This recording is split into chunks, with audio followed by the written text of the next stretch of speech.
Bienvenue dans ce premier épisode de Femme pirate, Reine des flots. Aujourd'hui, le livre s'ouvre sur Jacob de La Haye, femme pirate créole du XVIIe siècle.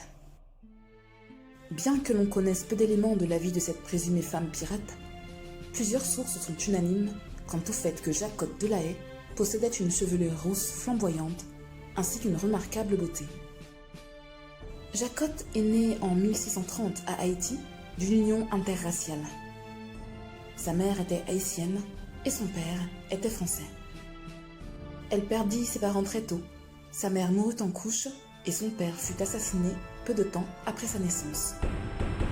Après la disparition de son père, Jacob prit alors soin de son frère souffrant de handicap. Certaines sources parlent de retard mental.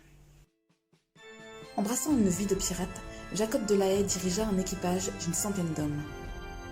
Au cours de sa vie sur les flots, pour échapper aux autorités, elle dut pendant plusieurs années simuler sa propre mort et vivre sous l'apparence d'un homme, usage qui était très courant chez les femmes pirates de cette époque. Le retour de Jacob sur ces terres précède le surnom légendaire qui lui fut attribué et faisant hommage à sa chevelure rutilante, la revenue de la mort rouge. Les récits prêtent à Jacob la naissance d'une fille nommée Dina.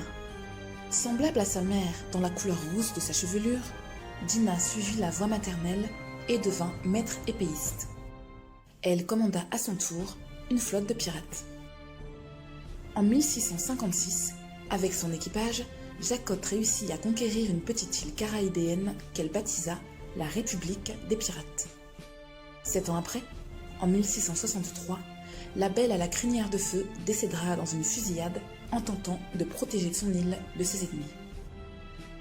Bien qu'il n'existe aucune preuve concrète de l'existence de Jacob de La Haye, elle fait partie de ces femmes dont le nom est marqué au fer rouge dans l'histoire de la piraterie.